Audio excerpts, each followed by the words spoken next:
Hello दोस्तों, कैसे हैं आप सब।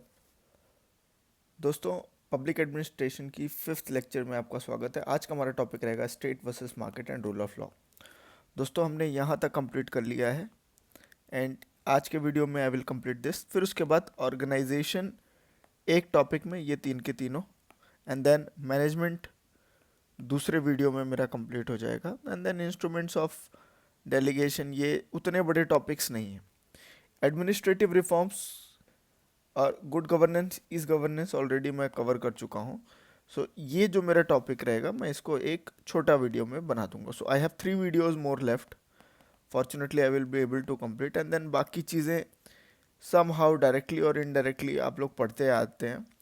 ये जो चीज़ें हैं ये आप अपना कॉन्स्टिट्यूशन के पार्ट के साथ ही पढ़ेंगे। अगर आपको इसमें भी कोई स्पेसिफिक वीडियो चाहिए, so you can write me through comments and I will appreciate and I prepare the content.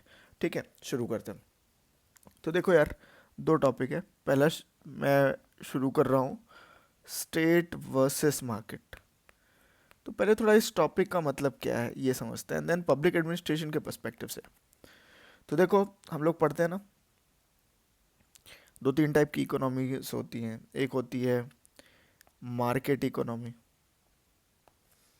इसको हम लोग क्या कहते हैं, कैपिटलिस्ट।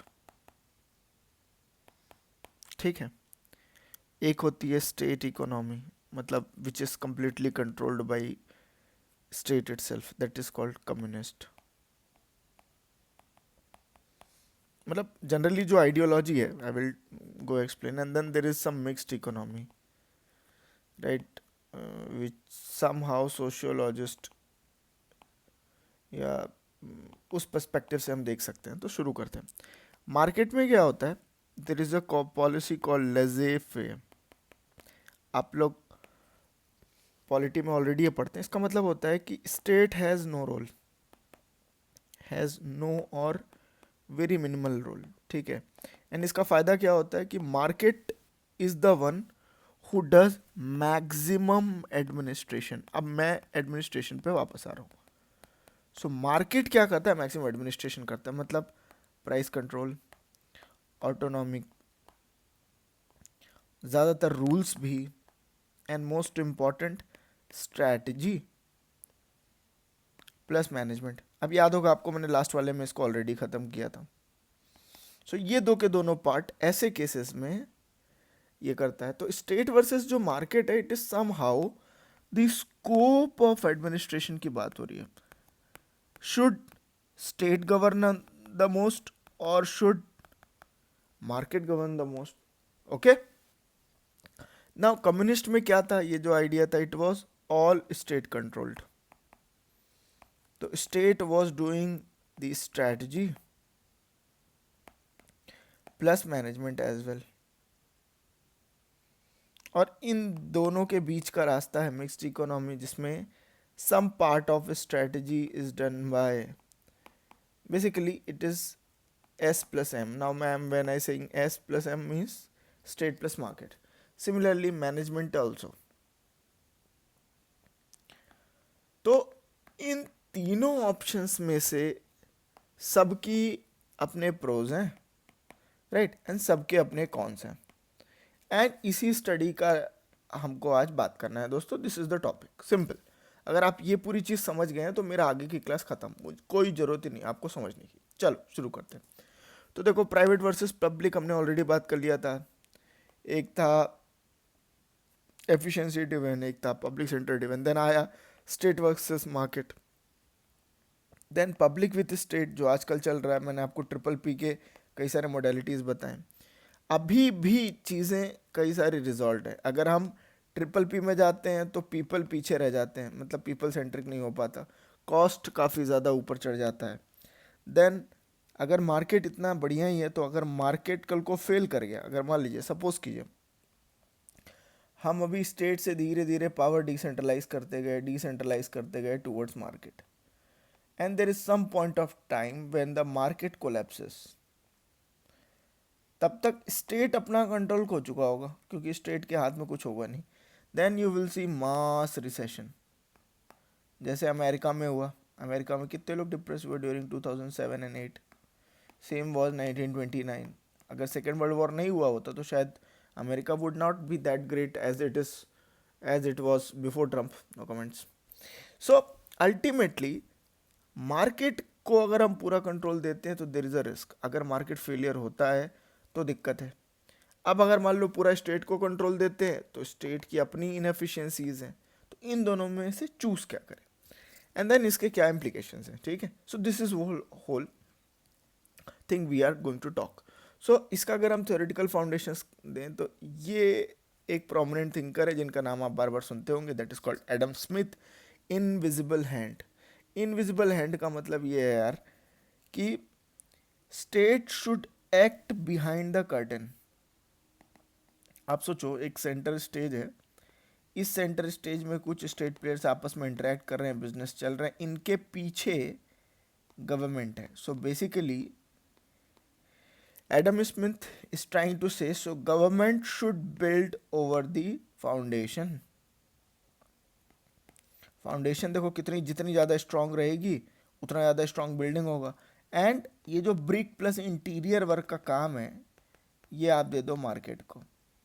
तो इन दोनों के कॉम्बिनेशन से किसी भी देश की इकोनॉमी एंड आज के today's topic of discussion puppet will work great.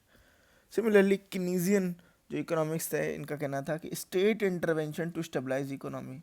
Same चीज़ मैंने क्या कहा, स्टेट का जो पर्पज़ है वो क्या है, that is to stabilize it. अगर कल को ऊपर नीचे हुआ so state should have that power at least authority to take the measures to stabilize the economy. Then Karl Polanyi कहते हैं कि market is embedded in society. हर एक सोसाइटी में even the social interaction, economy को आप हटा ही नहीं सकते. राइट. इंसान के किसी मिलने से लेकर के बच्चे पैदा होने तक you always plan in terms of financials and then you start thinking other things, right? So economy is inherited within the society as well. So ultimately if economy is inherited and it is related with the society, now the state is responsible to manage people who forms the society. So state का काम है इस social interest को बचा के रखना. And Amartya Sen की अगर हम बात करें, he says market alone cannot ensure equity, state intervention expands freedom. कितनी तगड़ी लाइन है. सोचो 8-10 चीज़ें इसमें समाहित हो गई. पहले क्या बोल रहा है, market alone can not insure equity. Market alone can not insure equity इसका मतलब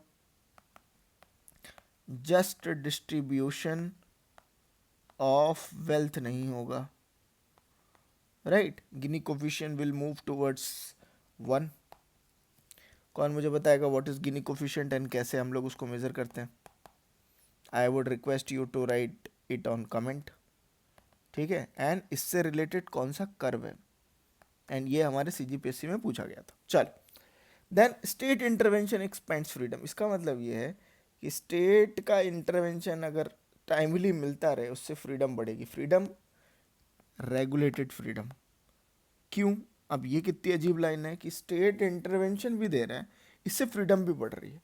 तो यार इसको इस तरीके से सोचो कि अगर मान लो स्टेट है, मार्केट है, ठीक है, डे 1, आज के बाद स्टेट बोलता है भाई तुम्हारा मार्केट तुम संभालो, मैं इंटरवीन नहीं करूँगा. तो मार्केट में क्या होगा, there will be couple of small players. इसमें से एक बड़ा प्लेयर बनेगा. 10 साल बाद हो सकता है ये बड़ा प्लेयर पूरे छोटे प्लेयर्स को खा जाए. अब अगर स्टेट आएगा, अगर स्टेट का इंटरवेंशन होगा एंड इसको डर होगा कि भाई इस तरीके से पॉलिसीज़ नहीं लेके जानी है कि कल को स्टेट ही खा जाएगा, तो he will try to promote legal best practices, just distribution, try not to do predatory pricing. So यहाँ पे स्टेट का रोल आता है कि अगर मार्केट को अकेले छोड़ देंगे तो मार्केट में भी भाई लोग हैं जो एक दूसरे को खाने के लिए रेडी है कि कौन मेरा शेयर लेगा. It is all profit driven. ठीक है. आई होप ये चीज़ आपको समझ आई होगी. तो इसके मॉडल क्या है यार, मुझे नहीं बताना, अब लगता है ज़रूरत नहीं है. लेज़े फेयर बात कर लिया, मार्केट डोमिनेट करता है, मिनिमम स्टेट होता है. ये कैपिटलिस्ट नेशंस में जनरली रहता है. कैपिटलिस्ट का सबसे अच्छा एग्जांपल कौन है, USA. As simple as that. Then welfare state, इसका क्या होता है, state intervention for social injustice, social justice. So basically state चाहता है कि पीपल सेंट्रिक बात हो. अगर हम मार्केट पे छोड़ देंगे तो प्रॉफिट ड्रिवन हो जाएगा. एंड देन अगर लास्ट मैन तक वो बेनिफिट पहुंच ही नहीं रहे, तो what is the purpose? So इनका जो पर्पस है it is public welfare. And then new liberal में बात करते हैं कि आपको ये तीन चीज़ें लानी, liberalisation, privatisation, deregulation, globalisation. Ultimately ये न्यू लिबरल मॉडल्स हैं जिसमें आप कुछ sector, strategic sector let's say, आप कंट्रोल करके रखते हैं। इवन आज ट्रम्प वर्सेस मोदी अगर हम देखें तो the centre agenda is agree.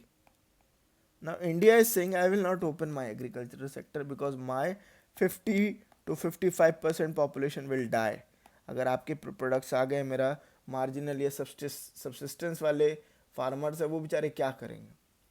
सो वो सेक्टर इंडिया ने पकड़ के रखा है। बट आईटी में आज देखो, ठीक है, एंड देन इलेक्ट्रॉनिक्स में देखो, American are making boom. So this is new liberal approach. Then collaborative and network governance, इसमें मुझे लगता है ऑलरेडी हमने बात कर लिया है कि अब धीरे धीरे सबको इंक्लूड कर लो and then you try to move forward. So these are the 4 models, ठीक है। अगर हम इंडिया की स्टोरी की बात करें तो मुझे लगता है मैं इसमें ज़्यादा टाइम लूँगा। इंडिया 1991 के पहले हम कहाँ पे थे, 1991 में हम कहाँ पे और आज हम कहाँ पे? तो 1991 के पहले हम कहाँ पे थे? It was state was doing a lot of things than market. Then state tried to get in par with market and market को open किया गया except some strategic sector, जो भी 11 या 13 strategic sectors थे।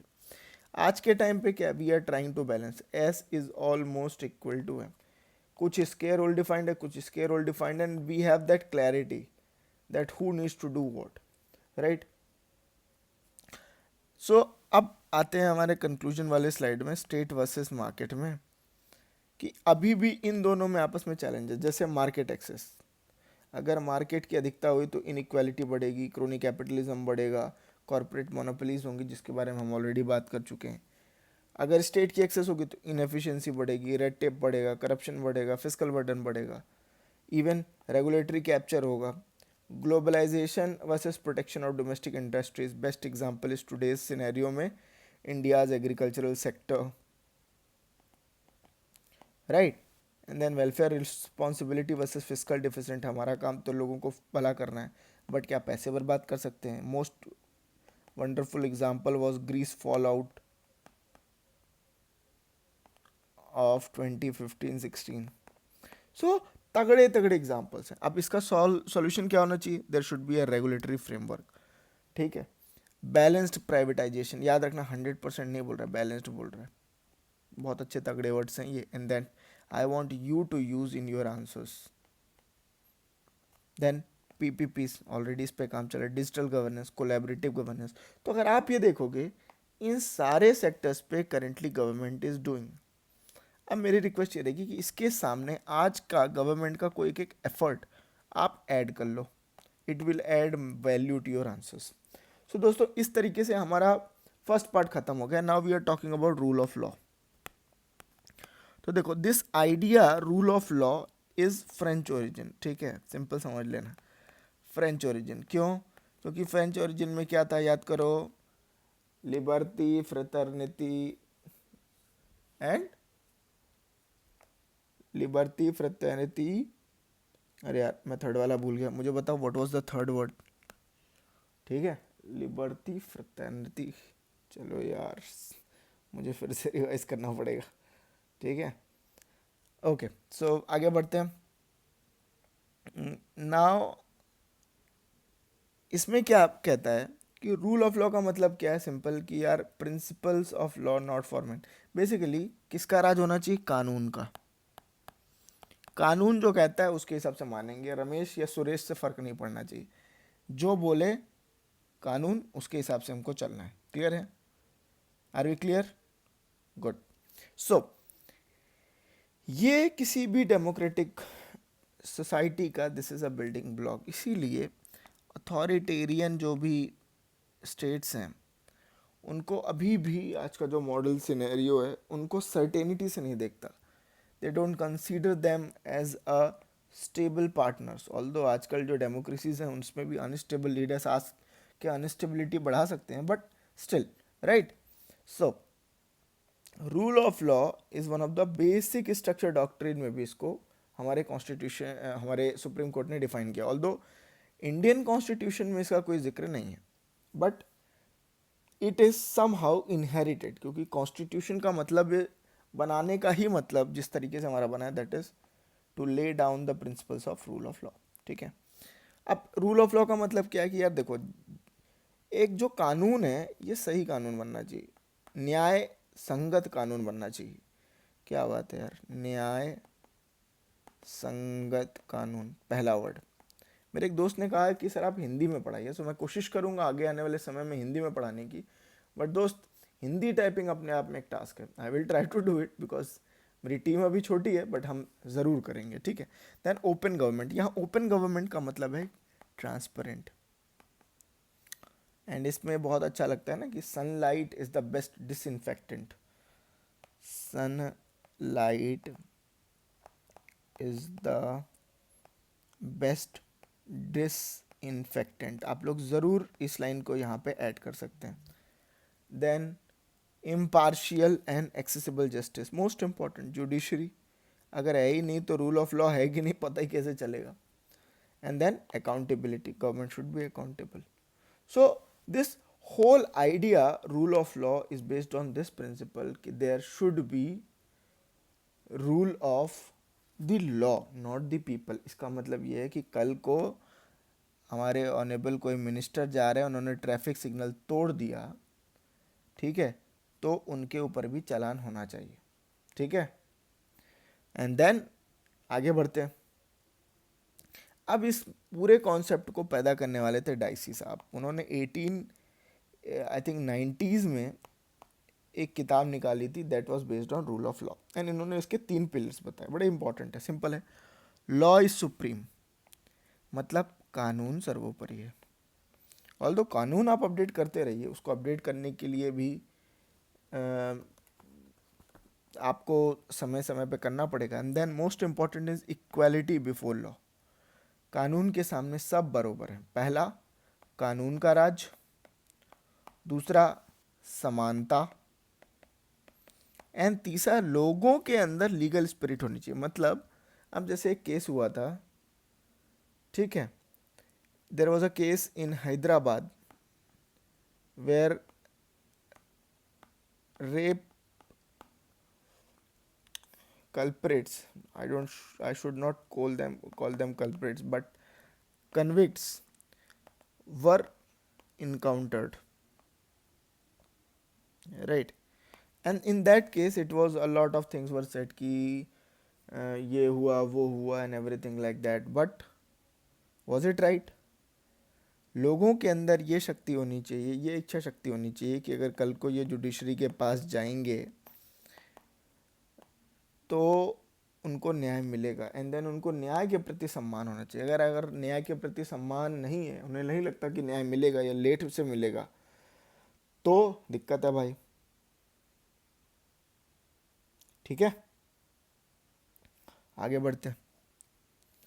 अब ये जो फोटो है यार, क्या था, लिबर्टी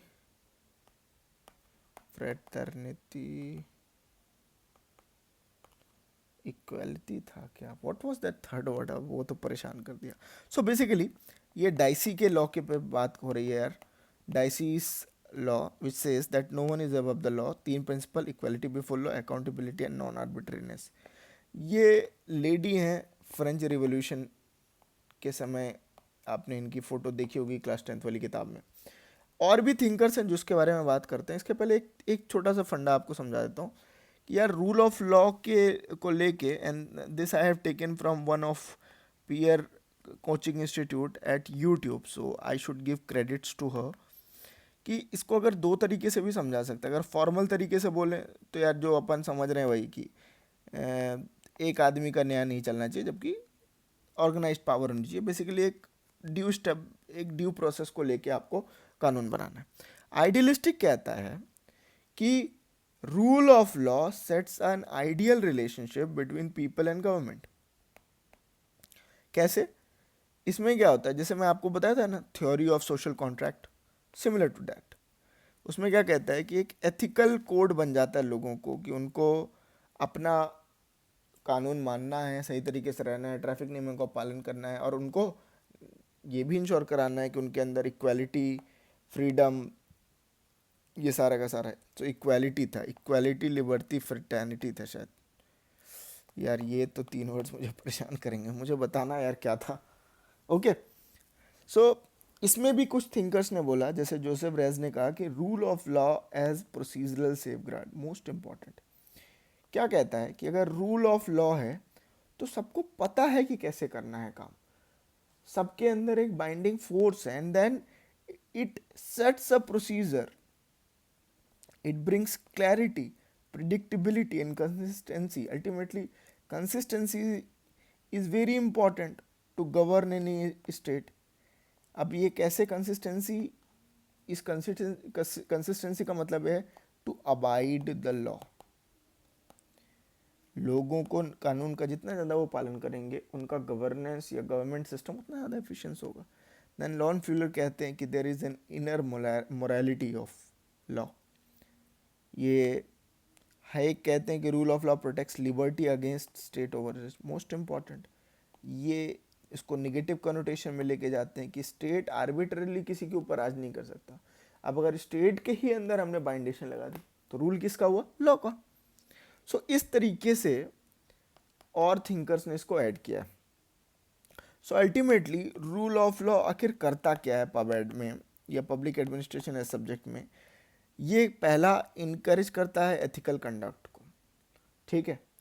ये एडमिनिस्ट्रेटिव एक्शंस में इंश्योर करता है लीगैलिटी हो। जैसे अगर मान लो कल को कोई करप्ट व्यक्ति है, ठीक है, तो उसके अंदर एक डर है कि यार मेरे को ये करना चाहिए, नहीं करना चाहिए, उसके मन में डाउट्स आ रहा है, एंड अगर वो कल को गलत करता है तो उसके खिलाफ एक्शन भी जो लेना है, ये सारा का सारा is based on this fact, ठीक है। देन एडमिनिस्ट्रेटिव लॉ का भी फाउंडेशंस बनता है, अकाउंटेबिलिटी, ट्रांसपेरेंसी तो बैठती ही है। Then judicial review most important, इसको मैं एक अलग टॉपिक में कवर करूंगा कि जुडिशियल रिव्यू अपने आप में एक नया इशू है। सो अल्टीमेटली इंडियन कॉन्टेक्स्ट में अगर देखें तो कई सारे कॉन्स्टिट्यूशनल प्रोविजंस हैं, जैसे 14 है, 21 है, 32 एंड 226 आपको ऑलरेडी पता है, प्रीएम्बल है, डीपीएसपी है। ये सारे के सारे रूल ऑफ लॉ की ही बात करते हैं। कुछ इसको फॉलो करने की बात करते हैं, कुछ इसको इन्फोर्स करने की बात करते हैं, राइट। एंड इन दोनों के ही क्या कहते हैं समावेश से ये आज पार्ट है बेसिक स्ट्रक्चर डॉक्ट्रिन का, जिसके बारे में मैंने ऑलरेडी बात कर ली है। एंड कुछ कुछ रिमार्केबल केसेस हैं यार जिसमें इस चीज़ को और ज़्यादा अफर्म किया गया, जैसे विशाखा गाइडलाइन हुआ कि जिसमें हमको जेंडर राइट्स को लेकर के रूल ऑफ लॉ लेके आना। इंदिरा गांधी हुआ जो क्या कहते हैं जुडिशियल लिमिट करता है इवन प्राइम मिनिस्टर के पावर की। केशवानंद भारती तो अपने आप में ही माइलस्टोन केस है, आप सबने सुन रखा होगा। इवन रिसेंट में जो इलेक्टोरल बॉन्ड वर्डिक्ट था ऑनरेबल सुप्रीम कोर्ट का, that was also very important step. So overall अगर देखा जाए, सो रूल ऑफ लॉ आने वाले समय में it will emerge in the field of AI as well. कौन मुझे बताएगा इसके बारे में? सो अभी भी कुछ चैलेंजेस हैं यार, जस्टिस में डिले है यार। रूल ऑफ लॉ है, आर्टिकल 32 के तहत आप गए एंड देन आपको न्याय मिला 20 साल बाद, तब तक आप मर गए, क्या मतलब निकला यार? So there are challenges. Then arbitrariness in administration, मतलब कि there is a scope of interpretation.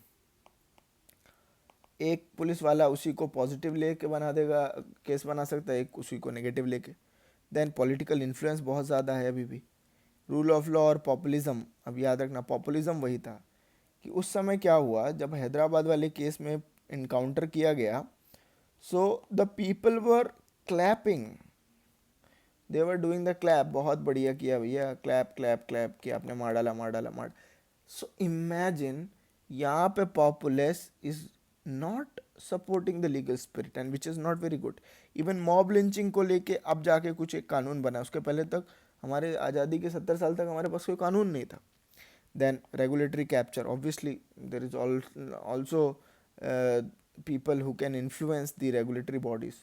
So ultimately इन्हीं के प्रॉब्लम में इसका सोल्यूशन है यार कि आपको जुडिशरी में टेक्नोलॉजी को यूज़ करना है, जुडिशियल इंडिपेंडेंस इंश्योर करना है, एडमिनिस्ट्रेटिव अकाउंटेबिलिटी सेट करनी है जिसके लिए चार्टर बने and other things, legal literacy and civil awareness बढ़ाना है, and then ultimately welfare scheme करना है, एंड देन गवर्नमेंट इसमें कई सारे काम भी कर रही है, there is a lot to be done.